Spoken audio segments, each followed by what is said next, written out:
Hi everyone, welcome to This Week in AI. Today we're going to be talking about laptops and AI. I have with me Diego, the head of our sales and procurement. That's a hard word to say. I have Jim, one of our CEOs. And just to get us started off, usually when we talk about AI, we're talking about the latest developments in AI, some of the frontier models, maybe what's happening with Claude Code. You may be wondering, what do laptops have to do with AI or desktops or servers? In particular, we're going to talk about pricing because we've seen some big changes and we thought it would be important to let everyone know what's going on. So to cut to the chase, Diego, what are we seeing in terms of pricing on laptops and desktops? So what we're seeing on our end here is just a constant change in pricing, obviously rising. Okay. It changes, it could be on a daily or on a weekly basis, but we are at least on a monthly basis, prices are rising up for the hardware that we sell here. Okay, so prices are going up. I've had a bunch of IT meetings this week. Clients all ask me, oh my goodness, why are laptops so expensive? So we're going to try to get to the bottom of why prices are going up. Are those prices going to continue to go up? And what kind of strategies you can use when you think about that difficult word, procurement. Okay, why are prices going up, Jim? Do you have an idea roughly of why we're seeing this increase in prices? Yeah, it's really supply and demand. Okay. So the products there, it's actually, and we're talking mostly about memory. So memory's getting produced at a high rate, but now the memory's getting allocated more to AI data centers.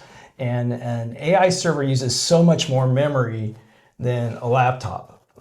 So it's going to take a lot more of those memory chips, but beyond that, they can charge so much more for that.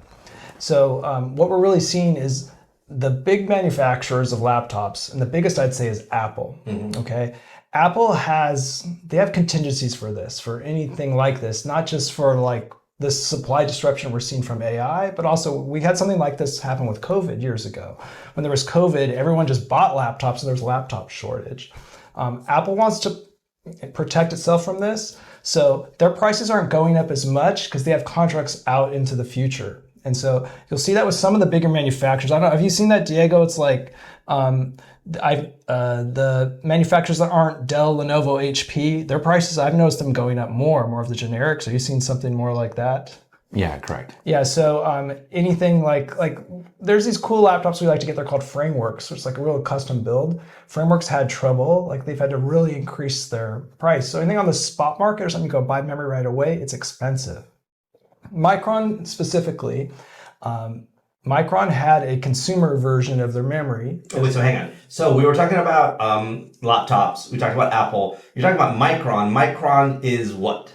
Okay, so there's only 3 manufacturers of memory chips in the world. Micron's based in the USA. There's 2 Korean companies, SK Hynix and Samsung. And they're the only companies that make memory chips in the world. It's like, might be interesting to step back and think about why that is. Because years ago, there used to be many, many more companies. Any type of advanced semiconductor manufacturing gets more and more expensive on the next generation.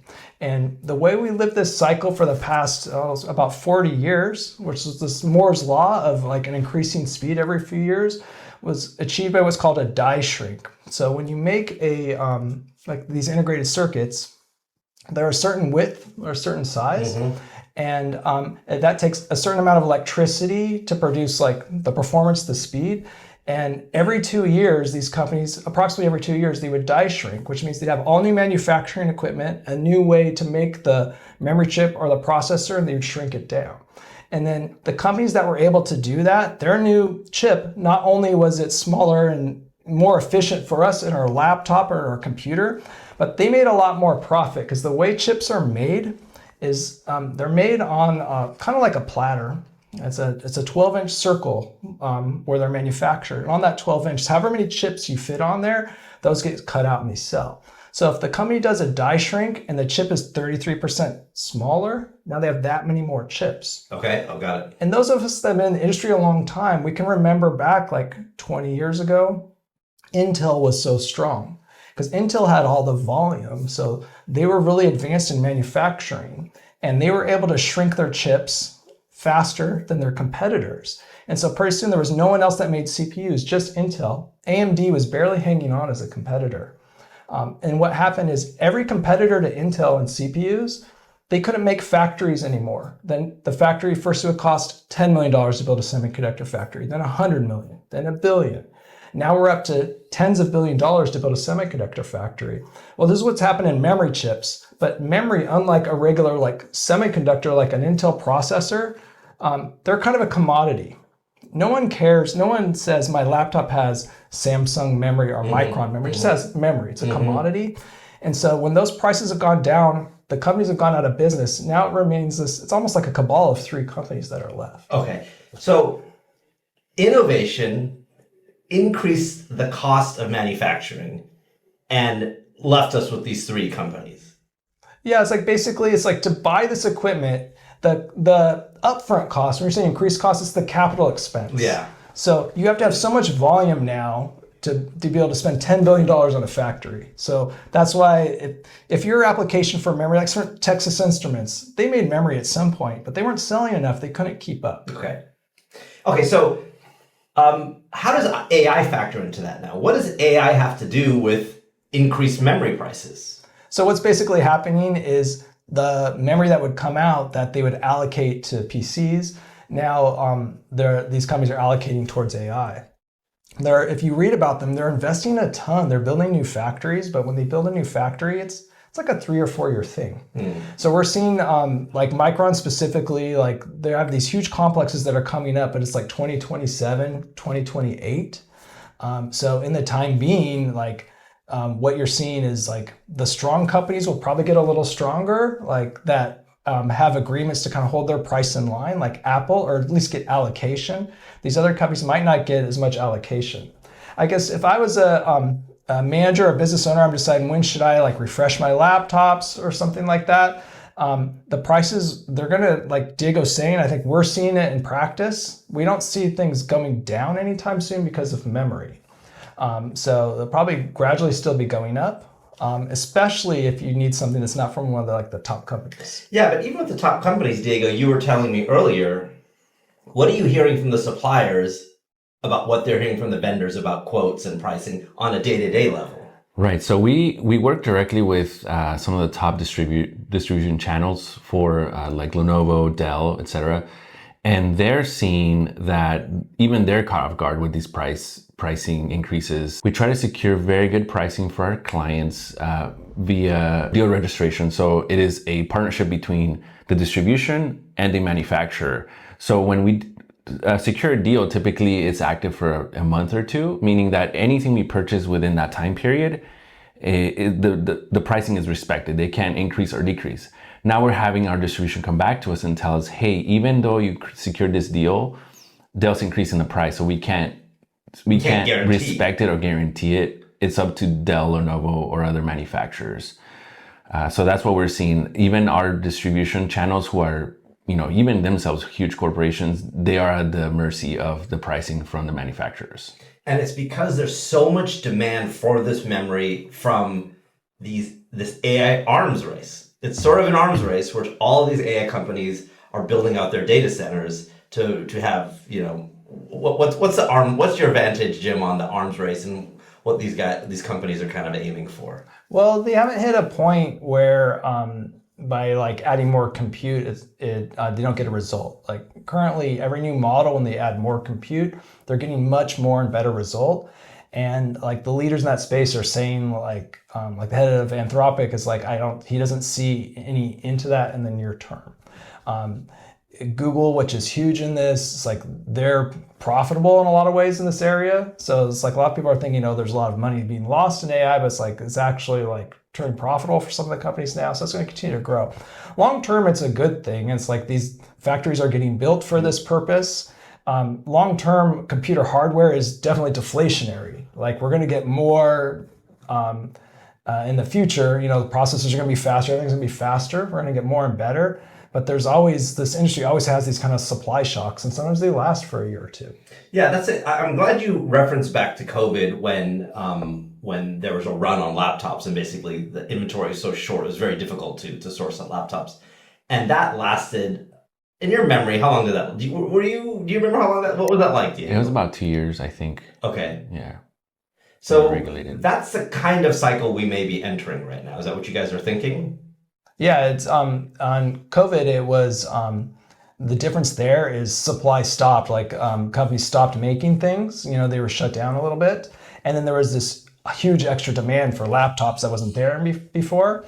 And it took a little while to catch up. In this case, the supply is increasing rapidly, but this demand is so strong, you know, from AI. Right. So it's going to take a little while to catch up. Right, and that's those factories you were talking about coming online. Right, yeah, and I mean, my advice is kind of along what Diego was saying, is there's two things you can do. If you're a larger business, and if you're looking at, usually the cutoff is somewhere around 100 computers. Mm-hmm. So if in the year you might buy 100 or more computers, you can secure one of these deal registrations with the vendor. What Diego's saying is the deal registrations are not holding for such a long time anymore. But by getting a deal reg, you still might be on a higher price than it used to be, but there's some good savings on deal reg. Mm-hmm. Like, Diego, what's like normally like a deal reg saving just on like a typical like computer percentage wise? Per unit, it's usually at least 30 to 40% of what you would if you just bought one unit. Yeah, so that's pretty huge. And we're not talking about buying thousands. It's like if you buy over 100 computers, you get that.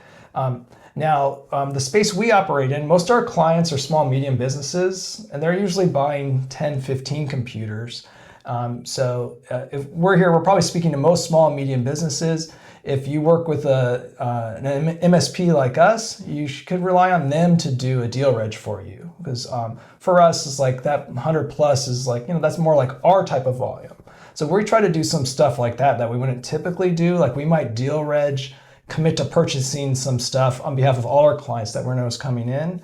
And we'll still probably see a little higher price than we used to, but that's one way to mitigate the price increase. So I'd like to add that how we register deals is based on a predetermined amount by the manufacturer. For example, Dell is 20K in MSRP. So if you go online and you find a laptop, we recommend like a Dell Pro 14-inch i5, 16 gig, something like that, standard laptop. And you see that MSRP is $1,500. Multiply that by however many units, so to make it 20,000, so then that's your MSRP minimum. So typically it's about 10 to 15 units what you'll need to buy to get a deal registration. So you're saying, so they don't have to go to the 100 units. The 100 units is to get that big, maybe possibly the 25, 30%. Correct. But a minimum deal reg is 20,000, which that's more in reach. It's like 15 units. 10, 15 units. So if you know, is that going to be a much smaller deal reg, do you think, if they get that? No, typically not. It's about, you'll get the pretty good discount off of MSRP. So like 30, 40% off MSRP. Based on that bulk order that you place. So do you have, if a customer, like they only needed like one of our clients, because usually not everyone needs 15 computers at a time. It's like 2 or 3, but over the year they might have that. They could maybe, if they took order on the 15, they can have something like they can stock them or like. Right, so like we do keep some customer inventory in our office just for quick deployments. So that's one option that we can keep here. But yeah, if the customer knows in the next year I'm going to hire 10 employees or I want to have 3 or 4 backup laptops, it's good to just move on it now. Hey, let's register this deal, get you good pricing, and then move on it quick. Just because even with the registered deal, it could change within weeks. So that's my advice for our clients. Avi, do you know why these companies do deal reg? I don't know. That term is totally new to me. Because Diego and I were talking about this. Because like I was saying like, oh, maybe right click could just we could do a deal reg directly for us, and the companies typically won't do that. Is what they want is it's like a competitive thing. It's like for Dell to compete against HP. Okay. So let's say a place they're using HP. It's like an HP shop, and Dell wants to get in there. Mm-hmm. So you deal reg means you register the business name. So for right click, like we go and we say, okay, we've got a customer. This is the customer. They would like to buy 15 Dell computers, and then Dell's like, okay, like we'll get in with this business, and that's why they're kind of offering the more aggressive pricing. Okay, that makes sense. All right. Well, thanks everyone for watching. This is the latest episode of This Week in AI. I'm Avi. I'm again with Diego and Jim. We'll see you guys next week. And if you enjoyed our content, like, follow, and subscribe.